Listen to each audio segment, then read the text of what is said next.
आदरणीय साथियों नमस्कार, आपका स्वागत है, अभिनंदन है अपने चैनल विधि ज्ञान चर्चा में। मैं आर.एस. धीमान एडवोकेट। साथियों आज का हमारा टॉपिक है, आज का विषय नहीं, आज हम चर्चा करेंगे उत्तर प्रदेश ज्योत चकबंदी अधिनियम 1953 के अध्याय 2 का नाम है नक्शों और अभिलेखों का पुनरीक्षण तथा संशोधन। अध्याय 2 के अंतर्गत धारा 9 है जिसमें प्राविधान है अभिलेखों तथा विवरणों के उद्धरण जारी करना, और धारा 8 तथा 8 का में उल्लिखित अभिलेखों को प्रकाशित करना और आपत्तियां आमंत्रित करने के लिए नोटिस जारी करना। तो साथियों हम धारा 9 की उपधारा 1 के संबंध में चर्चा करेंगे और उसके खंड और उपखंडों के संबंध में भी चर्चा करेंगे। धारा 9 की उपधारा 2 के संबंध में भी चर्चा करेंगे और निम्न बिंदुओं पर भी हम चर्चा करेंगे, जो प्रश्न रूपी बिंदु हैं उन पर भी हम चर्चा करेंगे। तो साथियों इससे पहले जो हमारे चैनल पे हमारे व्यूअर्स नए हैं, अभी तक हमारे चैनल को सब्सक्राइब नहीं किया है, कृपया चैनल को सब्सक्राइब कर लें, वीडियो को शेयर करें, लाइक करें और साथियों कमेंट भी किया करें। तो साथियों आइए इस टॉपिक को व्हाइट बोर्ड पे विधिवत तरीके से समझते हैं। साथियों मेरे चैनल का नाम, यानी जो हमारा चैनल है उसका नाम है विधि ज्ञान चर्चा। हमने यहां लिख रखा है विधि ज्ञान चर्चा, हिंदी में भी लिख रखा है और इंग्लिश में भी लिख दिया है। तो साथियों अब देखते हैं उत्तर प्रदेश ज्योत चकबंदी अधिनियम 1953 अध्याय 2 नक्शों और अभिलेखों का पुनरीक्षण तथा संशोधन। साथियों ये हमारा भाग 27 का वीडियो है, यही चकबंदी से संबंधित 27वां वीडियो है। तो साथियों अध्याय 2 के अंतर्गत है धारा 9। धारा 9 में प्रावधान है अभिलेखों तथा विवरणों के उद्धरण जारी करना, और धारा 8 तथा 8 का में उल्लिखित अभिलेखों को प्रकाशित करना और आपत्तियां आमंत्रित करने के लिए नोटिस जारी करना। जो धारा 9 है उसमें प्रावधान है कि अभिलेखों तथा विवरणों के उद्धरण जारी करना, और धारा 8 तथा 8 का में उल्लिखित अभिलेखों को प्रकाशित करना और आपत्तियां आमंत्रित करने के लिए नोटिस जारी करना। अब साथियों देखते हैं धारा 9 की उपधारा 1। धारा 9 की उपधारा 1 में प्रावधान है धारा 8 तथा 8 का में उल्लिखित अभिलेखों तथा विवरणों के तैयार हो जाने पर सहायक चकबंदी अधिकारी क्या करेगा? धारा 9 की उपधारा 1 के खंड का में बताया गया है यदि कोई लिपिकीय त्रुटि है तो उनको सही करेगा और संबद्ध खातेदारों तथा स्वत्व रखने वाले अन्य व्यक्तियों को नोटिस भेजेगा या भिजवाएगा, जिनमें चालू वार्षिक रजिस्टर और अन्य अभिलेखों के जो नियत किए जाएं से संबद्ध उद्धरण हो और जिनमें निम्न बातें प्रकट हों। वो कौन कौन सी बातें प्रकट हो? फर्स्ट है, यानी कि नंबर 1 है उनके भूमि में अधिकार और उसके संबंध में दायित्व। जो पहला है वो है उनकी भूमि में अधिकार और उसके संबंध में दायित्व, और दूसरा है, यानी कि ये दूसरा नहीं पढ़ाइए बल्कि ऐसे पढ़ा जाएगा, धारा 9 की उपधारा 1 के खंड का के उपखंड 2 में क्या है, उसके संबंध में धारा 8 के अंतर्गत पाई गई अशुद्धियां, उत्तराधिकार के निर्विवाद मामले और विवाद। जो उपखंड 2 है उसमें उसके संबंध में धारा 8 के अंतर्गत पाई गई अशुद्धियां, उत्तराधिकार के निर्विवाद मामले और विवाद। उसके बाद उपखंड 3 में है उचित चकबंदी सुनिश्चित करने के निमित्त विभाजन आवश्यक होने पर उसके प्रयोजनार्थ संयुक्त जोतों में प्रत्येक विशिष्ट अंश। जो तीसरा है उसमें है कि उचित चकबंदी सुनिश्चित करने के निमित्त विभाजन आवश्यक होने पर उसके प्रयोजनार्थ संयुक्त जोतों में प्रत्येक खातेदार का विशिष्ट अंश। और उसके बाद जो चौथा है वो है गाटों का मूल्यांकन। उसके बाद खंड खा में है पेड़ों, कुओं और अन्य समुन्नतियों का प्रतिकर अंकलित करने के लिए उसका मूल्यांकन तथा यदि उनके एक से अधिक स्वामी हो तो अविभाजन। जो खंड खा है उसमें है पेड़ों कुओं अन्य समुन्नतियों का प्रतिकर अंकलित करने के लिए उनका मूल्यांकन तथा यदि उनके एक से अधिक स्वामी हो तो उसका अविभाजन। अब साथियों देखते हैं नंबर गा है। नंबर गा में बताया गया है चालू खसरा तथा वार्षिक रजिस्टर खसरा चकबंदी धारा 8 के अधीन किया गया सिद्धांतों का विवरण तथा कोई अन्य अभिलेखों जो अन्य बातों के साथ साथ खंडका में उल्लिखित अन्य ब्यौरे दिखाने के लिए निहित किए गए कटक में प्रकाशित करेगा। जो खंडका है उसमें बताया गया है कि चालू खसरा तथा चालू वार्षिक रजिस्टर खसरा चकबंदी धारा 8 के अधीन किया गया सिद्धांतों का विवरण तथा कोई अन्य अभिलेख उल्लिखित अन्य ब्यौरे दिखाने के लिए नियत किए गए कटक में प्रकाशित करेगा। उसके बाद देखते हैं साथियों धारा 9 की उपधारा 2 में प्रावधान है कि कोई व्यक्ति जिसे उपधारा 1 के अधीन यानी कि उपधारा 1 के अधीन नोटिस भेजा गया हो या स्वत्व रखने वाला कोई अन्य व्यक्ति यथा स्थिति नोटिस प्राप्त होने या उपधारा 1 के अधीन प्रकाशन के 21 दिन के भीतर सहायक चकबंदी अधिकारी के समक्ष आपत्ति प्रस्तुत कर सकता है जिसमें अभिलेखों या लिए गए के इंद्राजों की शुद्धता अथवा उसके प्रकार के संबंध में या सिद्धांतों के विवरण के संबंध में या विभाजन की आवश्यकता के संबंध में आपत्ति की गई हो। तो साथियों धारा 9 की उपधारा 2 में प्रावधान है कि कोई व्यक्ति जिसे उपधारा 1 के अधीन नोटिस भेजा गया हो या स्वत्व रखने वाला कोई अन्य व्यक्ति यथा स्थिति नोटिस प्राप्त होने या उपधारा 1 के अधीन प्रकाशन के 21 दिन के भीतर सहायक चकबंदी अधिकारी के समक्ष आपत्ति प्रस्तुत कर सकता है जिसमें अभिलेखों या लिए गए उद्धरणों के इंद्राजों की शुद्धता अथवा उसके प्रकार के संबंध में या सिद्धांतों के विवरण के संबंध में या विभाजन की आवश्यकता के संबंध में आपत्ति की गई हो। उसके बाद साथियों देखते हैं धारा 9 को सरलता से समझने के लिए निम्नलिखित प्रश्न रूपी बिंदुओं पर चर्चा यानी कि धारा 9 को समझने के लिए प्रश्न रूपी बिंदुओं पर भी हम चर्चा करेंगे। तो साथियों अब देखते हैं नंबर 1 है नोटिस किसको जारी की जा सकती है यानी कि धारा 9 की उपधारा 1 के अंतर्गत नोटिस किसको जारी की जा सकती है।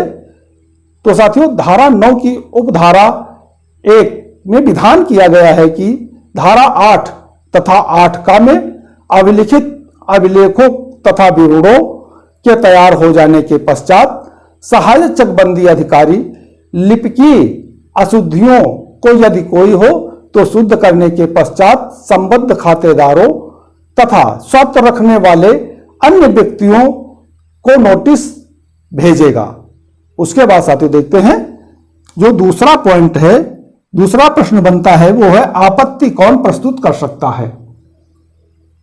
तो साथियों धारा 9 की उपधारा 2 में विधान किया गया है स्वत्व रखने वाला कोई अन्य व्यक्ति यथा स्थिति नोटिस प्राप्त होने या धारा 9 की उपधारा 1 के अधीन प्रकाशन होने के 21 दिन के भीतर सहायक चकबंदी अधिकारी के समक्ष आपत्ति प्रस्तुत कर सकता है। अब साथियों देखते हैं तीसरा पॉइंट है तीसरा प्रश्न बनता है वो है आपत्ति पर संशोधन के क्या नियम हैं। जो आपत्ति होगी उस पर संशोधन के क्या नियम हैं। धारा 9 की उपधारा 2 के अधीन प्रस्तुत की गई आपत्ति में आवश्यकता पड़ने पर समुचित संशोधन किया जा सकता है, लेकिन इस प्रकार के संशोधन के माध्यम से वाद में कोई ऐसा दावा नहीं जोड़ा जा सकता है जिससे कि आपत्ति पत्र में किए गए दावे की प्रकृति परिवर्तित हो जाए। यदि आपत्ति में वांछित संशोधन से आपत्ति का स्वरूप नहीं बदलता है तो सामान्यतः न्यायालय को संशोधन पत्र को स्वीकार कर लेना चाहिए। यदि सहायक चकबंदी अधिकारी अन्य कोई चकबंदी प्राधिकारी ने इस प्रकार के संशोधन पत्र को स्वीकार करने से इनकार कर दिया है तो उसके द्वारा पारित इस आशय का आदेश कायम नहीं रखा जा सकता है। उसके बाद साथियों देखते हैं जो चौथा पॉइंट है वो है, यानी चौथा प्रश्न बनता है, आपत्ति किस स्तर पर की जानी चाहिए। जो आपत्ति की जाएगी वो किस स्तर पर की जानी चाहिए यह बताया गया है।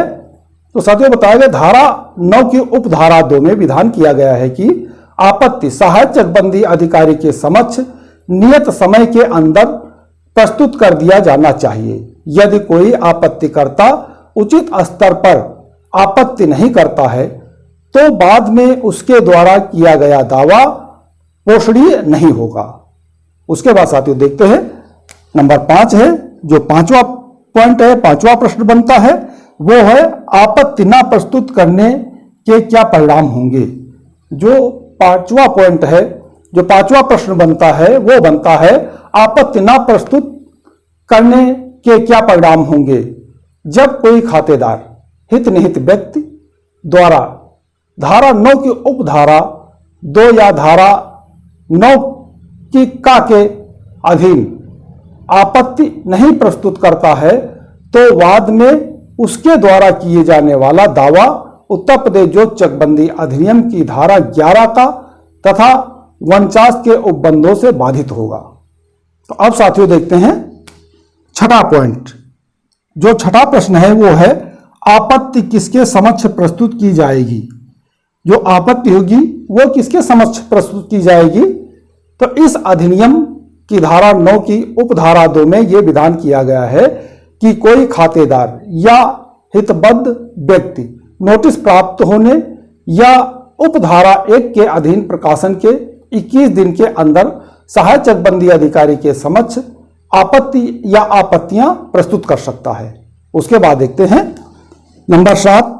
जो 7वां प्रश्न है वो है चकबंदी अधिकारी क्या स्वयं आपत्ति स्वीकार कर सकता है। इसमें बताया गया है जो 7वां पॉइंट है, 7वां प्रश्न बनता है चकबंदी अधिकारी क्या स्वयं आपत्ति स्वीकार कर सकता है।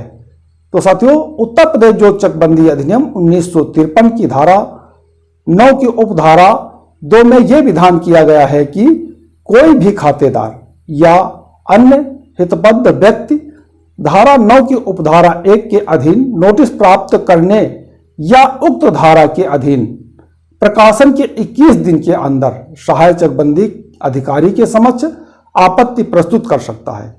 इस अधिनियम की धारा 44 का के अधीन प्रदत्त अधिकारों का प्रयोग करते हुए चकबंदी अधिकारी स्वयं आपत्ति स्वीकार कर सकता है। अब साथियों देखते हैं नंबर 8। जो 8वां पॉइंट है, 8वां प्रश्न बनता है वो है आपत्ति प्रस्तुत करने की अवधि क्या होगी। यानी आपत्ति प्रस्तुत करने की अवधि क्या है। जो 8वां प्रश्न है, 8वां पॉइंट है वो है आपत्ति प्रस्तुत करने की अवधि क्या है। जो चकबंदी अधिनियम 1953 की धारा 9 की उपधारा 2 में यह विधान किया गया है कि कोई व्यक्ति जिसे धारा 9 की उपधारा 1 के अधीन नोटिस भेजा गया हो या स्वत्व रखने वाला कोई अन्य व्यक्ति नोटिस प्राप्त होने या उपधारा 1 के अधीन प्रकाशन के 21 दिन के भीतर सहायक चकबंदी अधिकारी के समक्ष आपत्ति प्रस्तुत कर सकता है। अब साथियों देखते हैं 9 पॉइंट, यानी 9वां पॉइंट है। जो 9वां प्रश्न बनता है काल बाधित आपत्ति क्या है। जो 9वां पॉइंट है उसमें बताया गया है कि प्रश्न है, यानी कि जो 9वां पॉइंट है वो है काल बाधित आपत्ति क्या है। उत्तर प्रदेश जो चकबंदी अधिनियम 1953 की धारा 9 की उपधारा 2 में यह विधान किया गया है कि कोई व्यक्ति जिसे धारा 9 की उपधारा 1 के अधीन नोटिस भेजा गया हो या स्वत्व रखने वाला कोई अन्य व्यक्ति नोटिस प्राप्त होने या धारा 9 की उपधारा 1 के अधीन प्रकाशन की जैसी भी स्थिति हो 21 दिन के भीतर सहायक चकबंदी अधिकारी के समक्ष आपत्तियां प्रस्तुत कर सकता है। स्पष्ट है कि मर्यादा 21 दिन नियत की गई है। नोटिस प्राप्त करने वाले खातेदारों के संबंध में यह मर्यादा नोटिस प्राप्त करने की तिथि मानी जाएगी। उत्तर प्रदेश जो चकबंदी अधिनियम 1953 की धारा 53 ख में यह विधान किया गया है कि परिसीमा अधिनियम 1953 की धारा 5 के उपबंध इस अधिनियम में भी लागू होंगे। अब साथियों देखते हैं नंबर 10। जो 10वां पॉइंट है, जो 10वां प्रश्न है वो है क्या मूल्यांकन पर आपत्ति की जा सकती है। जो 10वां पॉइंट है वो है क्या मूल्यांकन पर आपत्ति की जा सकती है। तो धारा 9 की उपधारा 1 के अधीन नोटिस प्राप्त हितबद्ध व्यक्ति धारा 9 की उपधारा 2 में नियत समय के अंदर घाटों, पेड़ों, कुओं, अन्य सुमनतियों के मूल्यांकन के संबंध में सहायक चकबंदी अधिकारी के समक्ष आपत्ति प्रस्तुत कर सकता है। सहायक चकबंदी अधिकारी इस प्रकार की आपत्तियों को अपने प्रतिवेदन के साथ चकबंदी अधिकारी के पाठ निस्तारण हेतु भेज देता है। उसके बाद साथियों देखते हैं नंबर 11, यानी कि जो नंबर 11 पॉइंट है, जो 11वां प्रश्न बनता है वो है चकबाहर गाटे के संबंध में आपत्ति क्या है। जो चकबाहर गाटे हैं उनके संबंध में आपत्ति क्या है, ये हमारा 11वां पॉइंट है। चक आवंटन के संबंध में बाहर कर दिए गाटे भी उत्तर प्रदेश जोत चकबंदी अधिनियम 1953 के उपबंधों के अधीन आते हैं और ऐसे चक बाहर गाटों के संबंध में धारा 9 की उपधारा 2 के अधीन आपत्ति प्रस्तुत की जा सकती है। चकबंदी प्राधिकारी को चक बाहर गाटों के संबंध में विनिश्चय के संबंध में पूर्व अधिकार प्राप्त है। तो साथियों हमने इस वीडियो के माध्यम से समझा उत्तर प्रदेश जोत चकबंदी अधिनियम 1953 के अध्याय 2 के अंतर्गत धारा 9 में अभिलेखों तथा विवरणों के उद्धरण जारी करना और धारा 8 तथा 8 का में उल्लिखित अभिलेखों को प्रकाशित करना और आपत्तियां आमंत्रित करने के लिए नोटिस जारी करना। और साथियों धारा 9 की उपधारा 1 और धारा 9 की उपधारा 2 के संबंध में चर्चा किया और निम्न बिंदुओं पर जो प्रश्न रूपी बिंदु हैं उन पर भी चर्चा किया। तो साथियों हमें पूरा विश्वास है कि आप लोग भी इस टॉपिक को पूर्णतः समझ गए होंगे। यदि कहीं पे कोई बात समझ में ना आई हो तो आप व्हाट्सएप के द्वारा, कमेंट के द्वारा या फोन के द्वारा जानकारी प्राप्त कर सकते हैं।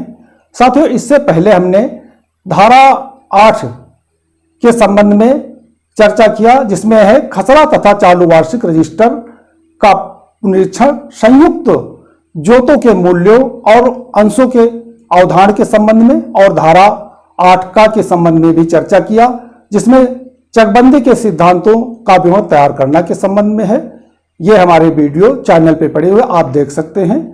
तो साथियों हमारे चैनल पे हमारे व्यूअर्स जो नए हैं अभी तक हमारे चैनल को सब्सक्राइब नहीं किया है, कृपया चैनल को सब्सक्राइब कर लें, वीडियो को शेयर करें, लाइक करें और साथियों कमेंट भी किया करें। तो साथियों आज के वीडियो में बस इतना ही। अगले वीडियो तक के लिए नमस्कार।